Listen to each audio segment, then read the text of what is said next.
Hello and welcome to my YouTube channel. I am the former classroom teacher turned homeschooling mom behind Little Otters Learn, and here in my YouTube channel as well as over on Instagram and my blog to some extent, I offer different homeschooling topics and tips as well as curriculum reviews and flip-throughs like this one. Today I'm reviewing grade 5 of Lightning Literature and Composition. The publisher of this curriculum is Hewitt Learning. It's available in grades 1 through 8, and I have personally used or owned grades 2, 3, 4, 5, and 6 of this curriculum.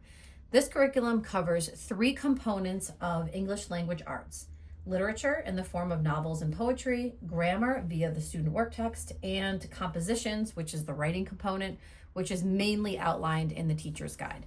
I often get this question. Yes, you do need both of these resources. You need the student workbook, you need the teacher's guide. You also will need a number of different readers or novels. They vary according to the grade. For the lower grades, you will need a poetry book, which I just kind of continuously checked out from the library anytime we were doing a poetry unit. Poetry is handled a little bit differently in the upper grades. And then you might need like a student notebook for the written compositions. I want to thank Hewitt Learning for gifting me this grade level 5 package in exchange for my honest review. I really do like this curriculum. It is very thorough, it's engaging, it's written in a very student accessible, kid-friendly manner. It's very thorough as far as grammar instruction is concerned. I personally really like the approach to compositions. I don't think that it is enough as a standalone writing program. I do like to have an additional writing piece, a writing curriculum in our homeschool that's more structured, but I really do appreciate the compositions. I'm going to explain exactly how the compositions work as I get into this. You can buy the physical copies on websites like Rainbow Resource. I also like to scan sites like Thrift Books and eBay to get used copies of the teacher manual, which can be used with, students that are coming up through your homeschool. The student workbook, though, is a consumable. If you go on the hewittlearning.org website, you can get the physical copies. There's a bundle deal. You can also get PDFs. If you get the PDFs, you should know that while the teacher's manual is in black and white, the student workbook is in full color. And at this level, it's 500 pages. So just bear that in mind if you're someone who likes to have the PDF versions. When you're on the Hewitt Homeschooling website, you will also notice a few other resources. Each grade level has a resources tab, and there for the lower levels, you can find additional worksheets for some of the grammar skills. And in the upper levels, you'll see some worksheets that will help students work through the compositions a little bit more independently. The website also has a scope and sequence. This is not fully aligned with the Common Core, but because it is a very thorough and cohesive and well thought out English language arts curriculum, you will notice that there's a lot of overlap with this curriculum, the skills, and the Common Core. I'm just going to take a look at my notes. I have very thorough notes whenever I do a curriculum review, so I'm just turning my pages. You will notice that the student workbook is hole punched and it's perforated. It is a 36-week program with basically a 4-day work week. The 5th day is really used for catching up, completing any unfinished assignments, or if you're already kind of right where you need to be with the 4 days, you can use the 5th day as an enrichment. It's very nicely organized week by week, day by day. But what you could do, if you are someone who wants to take advantage of the fact that it's already perforated and hole punched, you could just take the whole section related to that book. You could pull it out. You could put it in a separate binder for kids so that if you have a child who is overwhelmed by the heft of a book like this, you can kind of have it separately. Okay, another question that I often get is, do you need both? You definitely need the teacher's guide and the student workbook. They contain different components of the curriculum. Last question that I often get is it secular? For context, we are a fully secular homeschool. Religion does not play a part in our personal worldview, in our values. We are not, members of any sort of organized religion. And this curriculum has some mentioning of Christian holidays, but for me, that doesn't really bother me. We talk about religion in our homeschool in a historical and cultural context. So my kids are loosely aware of the religious meaning behind Christmas. They understand that some people celebrate Christmas in a religious way, some people celebrate it in a secular way. So mentioning of holidays like that, I think one of the books was, there was a Christmas pageant, and I think another book mentioned Easter. That doesn't bother me. So you can sort of take that information as you see fit. When people say that we're a secular homeschooler, I think a lot of us understand that the term secular actually exists on a spectrum. There are people who literally do not include religion as part of their homeschool at all. There are then people that are sort of like me who study it in a cultural and historical context. And then there's people who are fully religious. So, as far as I'm concerned, this is secular enough for our comfort level. So I'm first going to chat about the teacher's guide. The author of this curriculum, Elizabeth Kamath, I believe that's how you pronounce her name, I'm sure along with a team of editors, just did such a nice job. This is a very cohesive first grade through eighth grade program. And I really appreciate the time and the effort, the cohesiveness, the spiraling back to previously taught skills, the kind of building of understanding that's woven throughout this curriculum. This is a curriculum that is really, a lot of care was taken in both the selection of the books and the way that the student textbook was written.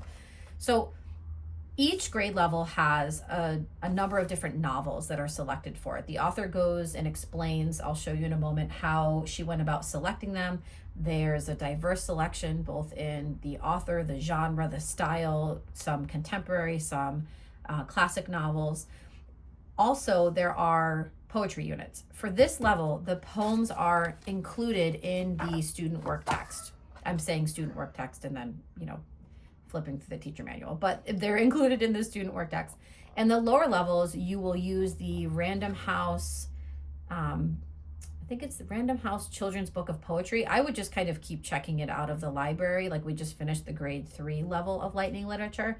So when I, knew that unit was coming up, I would just request the book again. But it is a lovely poetry book to have in your collection. You can buy all of these readers on the Hewitt Learning website. You can also just get used copies or obviously check them out of your library. As I mentioned, I think earlier, it's a 36-week program, but it is based on a 4-day week with an optional 5th day where you can catch up or do some enrichment activities. So I just want to make sure I'm still in frame. I really like how the teacher's guide is set up. The first couple of pages are an overview. It's called How to Use This Teacher's Guide, and it goes into those 3 components of English language arts that this curriculum covers: literature, grammar and mechanics, and then composition, which is the writing. This does not include spelling, aside from some kind of grammar-related spelling skills in the form of homophones, and it is not a phonics program. This is not a learning to read program. While I'm sort of on the topic of reading, you could use this as a family subject like I did, a literature family subject where I was reading aloud to the students, or if you have independent readers, you could assign them the chapters for each day and week for them to do completely on their own. So the reading selections, each level, this is again the grade 5, opens up with just a description on how the books were selected. There is the daily reading that you'll see in the teacher's manual. It describes how many chapters or pages need to be read for that day. The comprehension questions at this level are written into the student work text with lines for them to respond. The answers are here in the teacher's guide. In the lower levels, they are done orally, so you can read the questions to the children, and then you're supposed to record their responses in the teacher's manual for the younger grades, but I never did that. I just left it blank so that I could reuse it or sell it. But they are included, the responses are included in the teacher's manual, regardless if it's the lower or the upper levels. The book discussion section comes at the end of each novel here in the teacher's manual, and it's really nicely done. If you are someone who has a co-op or a book club, this is a really good description of the different components of the novel. I always recommend trying to maybe listen to the novel ahead of time or reading it yourself, or maybe just getting a really, really hefty, detailed summary of it. I just feel like when you are the teacher parent, if you have read the book ahead of time or heavily previewed it, you are just a much better instructor and guide for your children. In the absence of those activities, you could certainly go through the book discussion section here in the teacher's guide for that book. The grammar and mechanics is probably one of the major strengths of this program. If you follow this program from first grade through eighth grade, your children would have an absolutely excellent foundation in understanding and grammar and mechanics. The skills are I mean, grammar is a finite subject. And well, as far as the context of elementary school is concerned, there's kind of a limited number of skills, and the way that the author kind of builds upon those skills, moving up through the grades, is really nicely done. This is a curriculum that does include sentence diagramming. If you're like me and you did sentence diagramming, 186 years ago, you should not be put off by that. It's a very gentle approach to sentence diagramming, and it's done in a very intentional way. The goal is to help the students to understand the function or the job of words in the context of the sentence. What is this word doing? What is this word's job? It's very gentle. She does a really good job of describing how to do it. And I think it actually made my students better writers. Composition. Let's talk a little bit about the writing approach here in Lightning Literature. It is flexible. It is it is designed in a way that allows you as the instructor to tweak it depending on your student's writing level. There's no description of length, for example, and some people criticize the program for that. They say that it's too open-ended, it's not structured enough. I like the compositions. There is a very good variety of types of writing that you're asking children to do. Each day, it's a bite-sized a bite-sized step that will culminate in the final written piece. It's very gentle. I do couple this though with a more structured writing program. If you are interested in combining this with a more structured writing program like an IEW, which is not a secular company, but if you are interested in combining this sort of writing with a more structured program, definitely check out Michelle G. I believe that she has some videos on how she combines IEW with Lightning Literature. I'll talk a little bit more about the composition when I show you an example of one. And then continuing on in this, how to use this teacher's guide, you'll see that it describes the free days, which is really that fifth day. You can use it however you see fit. In the teacher's guide, you always have the week overview, week 1 at a glance. Again, there's 36 weeks. What you're reading that week, in which chapters, some additional topics or optional materials, the skills that the students are working on in that student work text as far as grammar and mechanics are concerned, and then what type of writing assignment you're working on. You can see that you open up with a personal essay for this grade 5. Honestly, the first writing composition in every level is it's usually something that's a little bit more personal. And then the steps that the students are working on each day. And then you get right into it. So this is week 1, this is day 1, and you have your 3 components here: literature with your reading comprehension question responses, your grammar and mechanics, these are the answers to the workbook pages, and your composition. This first day, all we're doing is brainstorming a topic. It's very gentle, it's a bite-sized step, and I think it really does model for children how to break writing down into manageable steps. Then you get into day 2, again, with those 3 components and what you're reading for that day. Day 3, day 4, and then day 5 will give you a description of how you can extend the lesson, maybe some additional topics or activities that you can do to enrich the children's understanding of either the historical context, the place, or the topics within the book. And then you go on to week 2. The books they vary as far as how many weeks you're going to be working with each book, but you can see here in the front the breakdown. I'm going to flip to week 7 so that you can see a sampling of what one of these poetry units looks like. This is a little bit different because, like I said, the poems are included here in the student work text at this grade level. Okay, so here you have the poems that are going to be read that week, the optional materials or additional activities that you could do, your grammar and mechanics. Obviously, these are all grammar and mechanics and literary devices that are common in poetry, and then the students are actually writing a poem. But you still have that same breakdown. So here's your day 1. You have an introduction to the poetry that's going to be read that week, and then you have your 3 components: literature, grammar, mechanics, and composition, and then you move into day 2. So it kind of works through in a similar fashion. I just want to look over here at my notes and see what else I wanted to mention with the teacher's manual.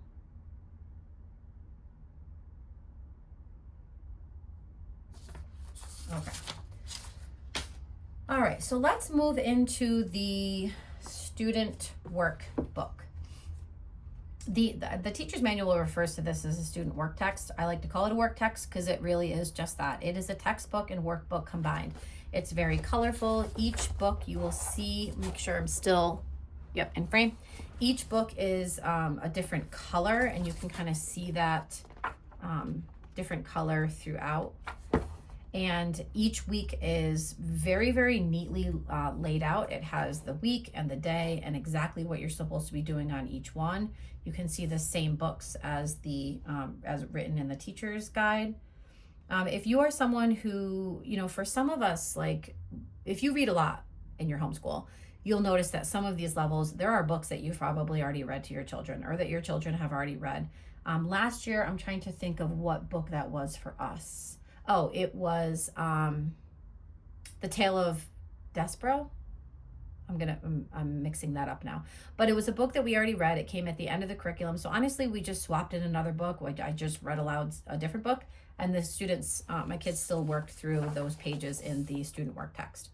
So each book opens with this really nice, colorful image. This is what I mean. Like you could pull these pages out and put them right into your student workbook.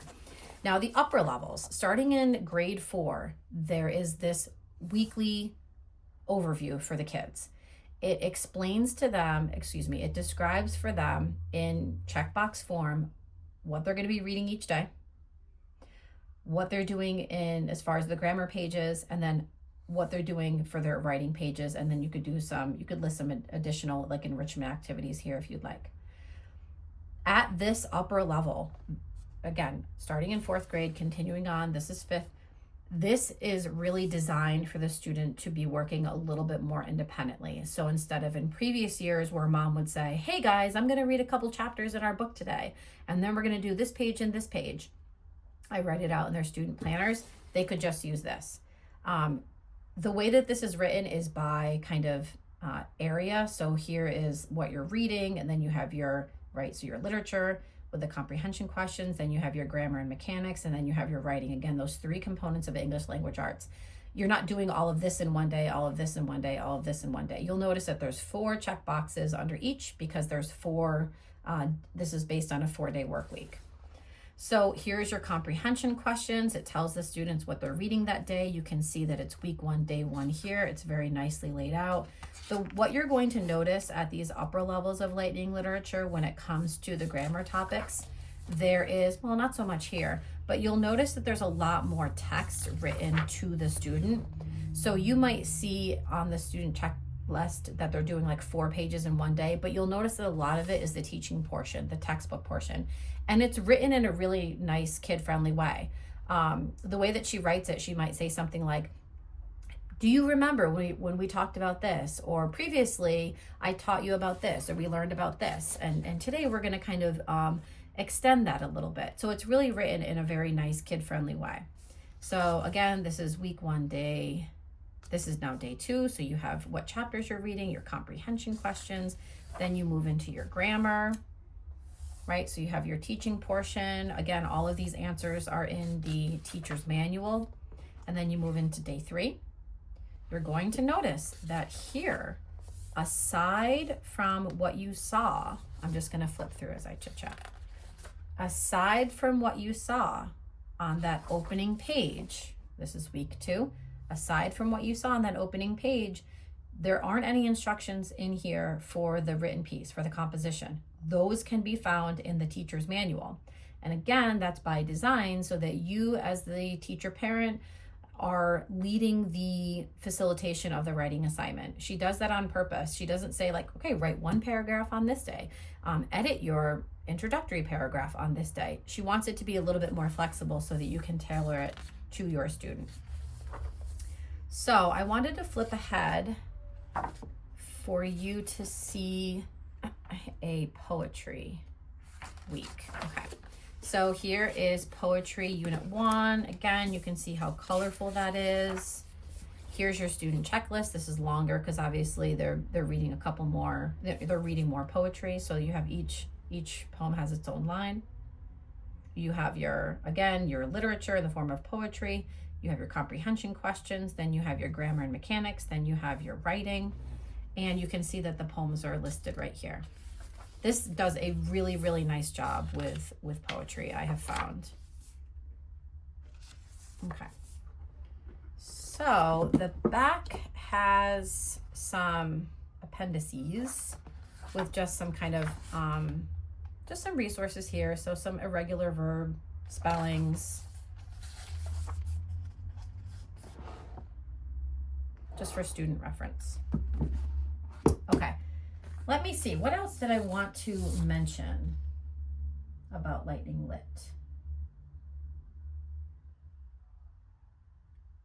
Oh, that's right. I did mention sentence diagram. You'll also notice in the student work text that there are some days that have some kind of like puzzles or word finds or,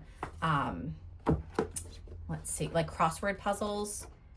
And I just really appreciated that in the lower levels. It gave the kids a little bit of a break here and there. And they really like that too.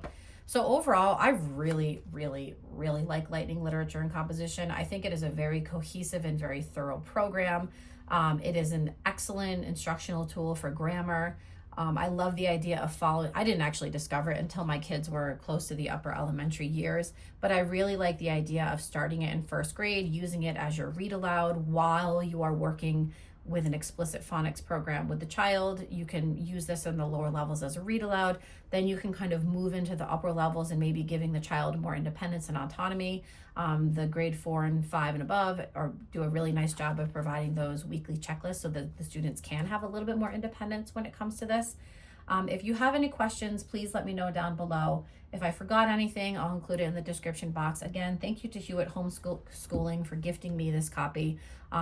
If you've used other levels of this, please let me know how it went. If I wasn't clear about something, definitely comment below and let me know what you think. All right, thanks all.